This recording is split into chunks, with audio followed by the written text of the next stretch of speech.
Good afternoon. This is All India Radio and I am Abhishek Mukhopadhyay with the Midday News.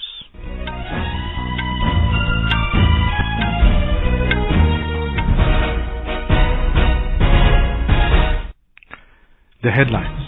Prime Minister Narendra Modi says pro-people policies of the government are empowering poor and women of the country, launches various new initiatives under E-Code project to mark the Constitution Day.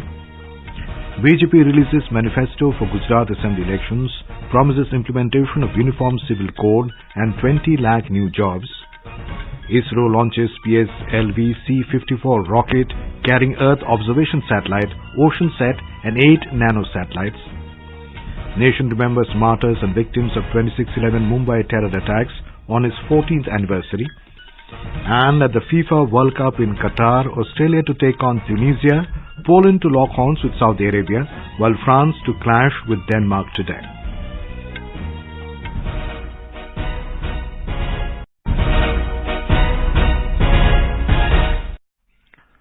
Constitution Day has been celebrated across the country today to mark the adoption of the Indian Constitution by the Constituent Assembly. On this day in 1949, the Constituent Assembly of the country formally adopted the Constitution, which came into force on 26 January 1950. In his message, Vice President Jagdeep Dhankar urged the people to take pledge to promote the values enshrined in the Indian Constitution and strive to build a country that our founding fathers envisioned. Prime Minister Narendra Modi took part in the Constitution Day celebrations at the Supreme Court in New Delhi today. Addressing the gathering, Mr. Modi asserted that India is strengthening the ideals of the Constitution and the pro-people policies are empowering the poor and women of the country. Pro-people policies की ताकत से आज देश और देश का गरीब, देश की माताएं बहनें, उनका सशक्तिकरण हो रहा है। सामान्य मानवीय के लिए आज कानूनों को सरल बनाया जा रहा है। टाइमली जस्टिस के लिए हमारी जुडिशरी भी लगातार कई सार्थक कदम उठा रही है। आज भी सुप्रीम कोर्ट द्वारा शुरू किए गए ई इनिशिएटिव्स को लॉन्च करने का अवसर मुझे मिला है। मैं इस शुरुआत के लिए और ईज ऑफ जस्टिस के प्रयासों के लिए मैं आप सभी को बधाई देता हूं। Referring to the first three words of the preamble of the Constitution, we the people, Mr. Modi said, it is a commitment, pledge and belief that has made India the mother of democracy. हमारे संविधान के preamble की शुरुआत में जो we the people लिखा है, ये सिर्फ 3 शब्द नहीं है। वी द पीपल एक आह्वान है, एक प्रतिज्ञा है, एक विश्वास है।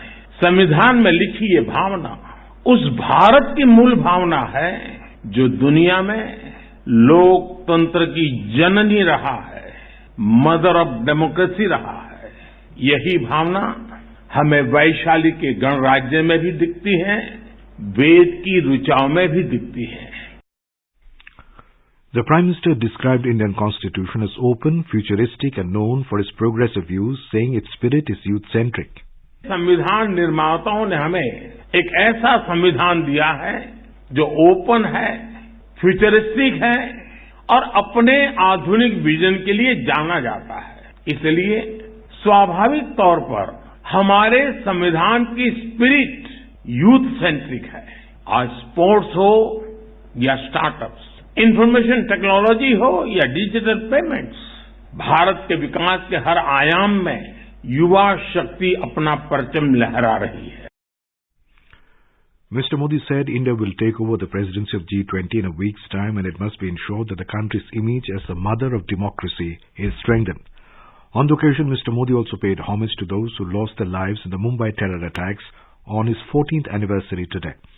During the program, the Prime Minister launched various new initiatives under the E-Code project.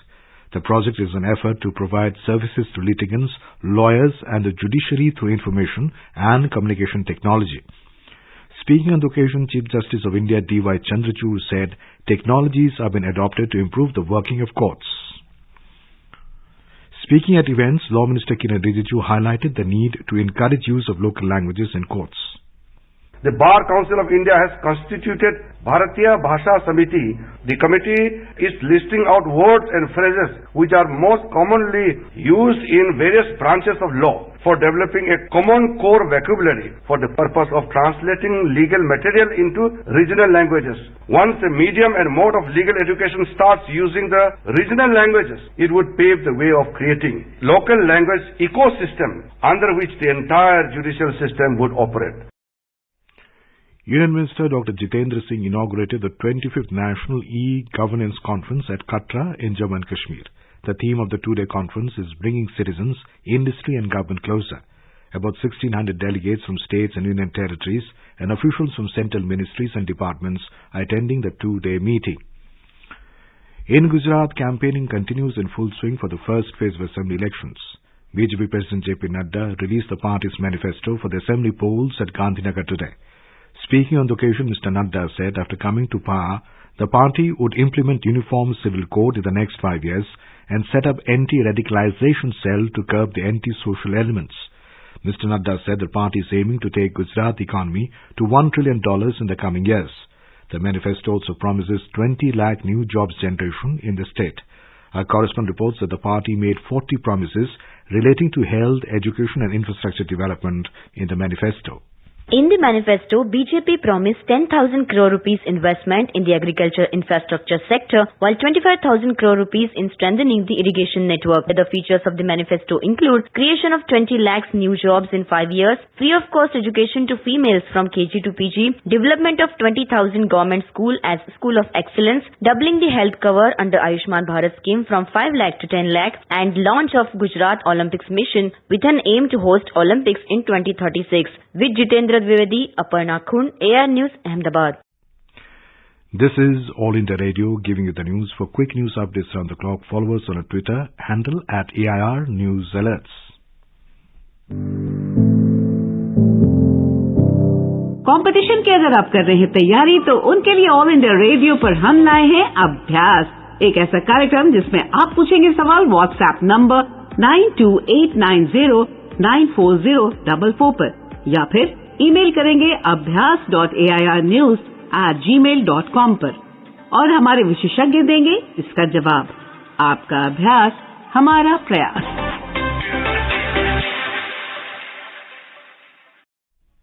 The Indian Space Research Organisation ISRO successfully launched PSLV C-54 rocket from the Satish Dhawan Space Centre, Sriharikota in Andhra Pradesh today.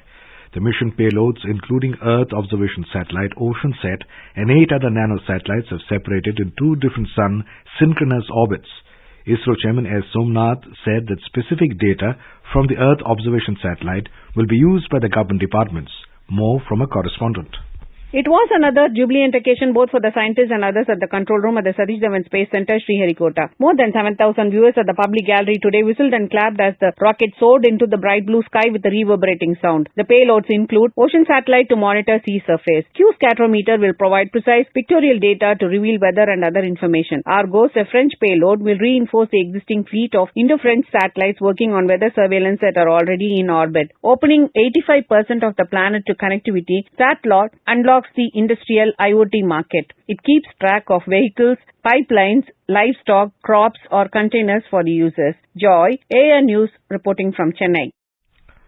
Nation is remembering martyrs and victims of 26/11 Mumbai terror attacks on its 14th anniversary today. In a message, President Draupadi Murmu paid homage to the security personnel who fought valiantly and made supreme sacrifice in the line of duty during the Mumbai attacks. Defence Minister Rajnath Singh said the country has not forgotten the incident of 26/11, nor it will ever forget. External Affairs Minister Dr. S. Jaishankar said that terrorism threatens humanity. Remembering the Mumbai terror attack, Dr. Jaishankar said those who planned and oversaw this attack must be brought to justice. Information and Broadcasting Minister Anurag Singh Thakur said the country will always be indebted to the supreme sacrifice of these brave hearts. In his message, Lok Sabha Speaker Om Birla said, India has always been a harbinger of global peace and social harmony, but is committed to eliminate terrorism. A number of programs have been organized in Mumbai to mark the 14th anniversary of the attacks. On this day in 2008, 10 terrorists who had travelled from Pakistan to Mumbai through sea route carried out a series of coordinated shooting and bombing at several locations in Mumbai, killing over 160 people. In Chhattisgarh, 3 Maoists, including a female rebel, were killed in an encounter with security forces this morning. The exchange of fire took place at the jungle of Pomra at Bijapur district in Bastar division when a joint team of CRPF, Special Task Force and District Reserve Guard was on a search operation in Mirtur area. After the encounter, bodies of 3 Maoists have been recovered along with 2 rifles from the spot. An impressive passing out parade was held at the Indian Naval Academy INA at Azimala in Kannur district of Kerala today. 258 midshipmen and cadets of the Indian Navy passed through the portals of the INA. 16 cadets belonging to friendly navies also passed out after the completion of the training. The 5-day-long film bazaar concluded at the International Film Festival of India, IFFI in Goa.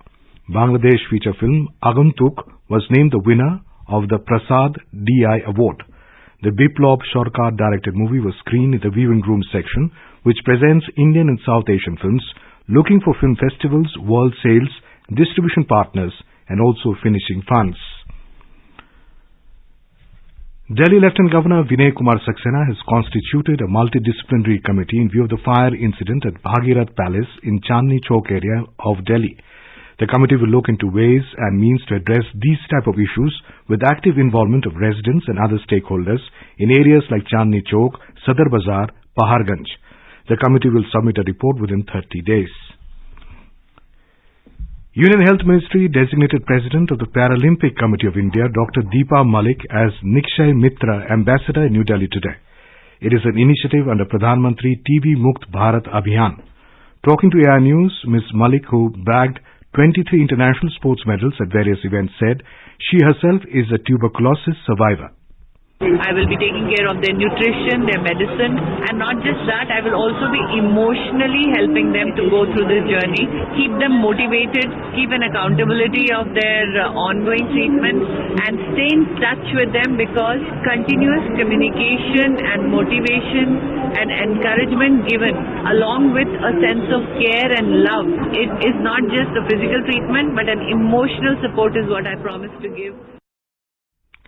China has reported a high number of COVID-19 cases, setting a record for daily infections for the 3rd day in a row. The National Health Commission informed 35,183 new COVID-19 infections were reported yesterday. There were no deaths, keeping fatalities at 5,232. Mega cities continue to struggle to contain outbreaks, with Chongqing and Guangzhou recording the bulk of new cases. At the ongoing FIFA World Cup football in Qatar today, Australia will take on Tunisia at 3:30 p.m. in the group stage match. Poland will clash with Saudi Arabia at 6:30 p.m., while France will lock horns with Denmark at 9:30 p.m. Our correspondent takes a look at the encounters lined up for today. Australia will be bidding to bounce back from their heavy defeat to France when they continue their World Cup Group D campaign against Tunisia. They suffered a 4-1 loss to France in their opening match on Tuesday, while Tunisia played out a goalless draw with Denmark in their first game. Tunisia are competing in the finals of the World Cup for the 6th time in their history, looking to reach the knockout round. In the second match at 6:30 p.m. in Qatar's Education City Stadium, Poland and Saudi Arabia will be playing their second match of the Group C. While Saudi Arabia is on a high after a spectacular 2-1 win over Lionel Messi's Argentina, Poland on the other hand are coming from a goalless draw against Mexico. In the last France versus Denmark match, the former will have the opportunity to become the first team to ensure a place in a knockout round. For Denmark, it is a must-win match. An entry to the next round may not be possible for the Danish team, even if they settle for a draw tonight. With Sauvagyakar, Tripti Srivastava, Sports Desk. And now, before we end the bulletin, the headlines once again. Prime Minister Narendra Modi says pro-people policies of the government are empowering poor and women of the country, launches various new initiatives and the E-Code project to mark the Constitution Day. BJP releases manifesto for Gujarat Assembly elections, promises implementation of Uniform Civil Code and 20 lakh new jobs. ISRO launches PSLV C-54 rocket carrying Earth observation satellite, OceanSat and 8 nano-satellites. Nation remembers martyrs and victims of 26/11 Mumbai terror attacks on its 14th anniversary. And at FIFA World Cup in Qatar, Australia to take on Tunisia, Poland to lock horns with Saudi Arabia, while France to clash with Denmark today. And for details of these stories and more, log on to our website www.newsonair.gov.in and News on AIR app. And with that, we end the Midday News.